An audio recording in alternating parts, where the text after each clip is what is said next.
حضرت یوشع بن نون علیہ السلام، حضرت یوشع علیہ السلام بنو اسرائیل کے ایک نبی ہیں جو حضرت یوسف علیہ السلام کی نسل سے تھے۔ وہ حضرت موسیٰ علیہ السلام اور حضرت ہارون علیہ السلام کے خادم تھے۔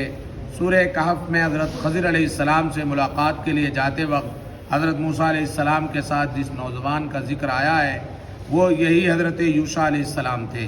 حضرت موسیٰ علیہ السلام اور حضرت ہارون علیہ السلام کے انتقال کے بعد ان کو نبوت ملی۔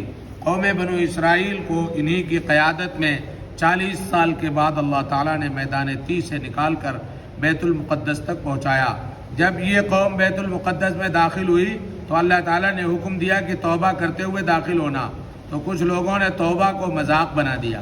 اس بنا پر اللہ تعالیٰ نے ایسے لوگوں کو حکم کی خلاف ورزی کرنے اور مذاق اڑانے کی وجہ سے تباہ و برباد کر دیا۔ حضور اکرم صلی اللہ علیہ وسلم کا معجزہ اناج میں برکت۔ حضرت جابر رضی اللہ تعالیٰ عنہ بیان کرتے ہیں کہ ایک شخص رسول اللہ صلی اللہ علیہ وسلم کے پاس آیا اور اس نے رسول اللہ صلی اللہ علیہ وسلم سے غلہ مانگا۔ آج صلی اللہ علیہ وسلم نے اسے آدھا وسط تقریباً 1 کوئنٹل جو مرحمت فرمائی۔ تو وہ شخص اور اس کی بیوی اور اس کے مہمان اس میں سے سالہ سال کھاتے رہے، یہاں تک کہ ایک دن اسے ناپ لیا تو وہ برکت ختم ہو گئی۔ اس کے بعد رسول اللہ صلی اللہ علیہ وسلم کی خدمت میں آئے تو رسول اللہ صلی اللہ علیہ وسلم نے فرمایا اگر تم نہ ناپتے تو ہمیشہ کھاتے رہتے اور وہ تم سب کے لیے کافی ہو جاتا۔ ایک فرض کے بارے میں اذان سن کر نماز کو نہ جانا۔ رسول اللہ صلی اللہ علیہ وسلم نے فرمایا جو شخص اللہ کے منادی یعنی مؤذن کی آواز سنے اور نماز کو نہ جائے تو اس کا یہ فعل سراسر ظلم، کفر اور نفاق ہے۔ ایک سنت کے بارے میں سوتے وقت یہ دعا پڑھے۔ رسول اللہ صلی اللہ علیہ وسلم جب سونے کا ارادہ فرماتے تو ہاتھ کو سر کے نیچے رکھتے اور 3 مرتبہ یہ دعا پڑھتے اللہم قنی عذابک یوم تبعث عبادک۔ ترجمہ: اے اللہ مجھے اس دن کے عذاب سے بچا لیجئے جس دن آپ اپنے بندوں کو اٹھائیں گے۔ ایک اہم عمل کی فضیلت اچھا گمان رکھنا۔ رسول اللہ صلی اللہ علیہ وسلم نے فرمایا لوگوں کے بارے میں اچھا گمان رکھنا بہترین عبادتوں میں سے ہے۔ ایک گناہ کے بارے میں کسی پر تہمت لگانا گناہ عظیم ہے۔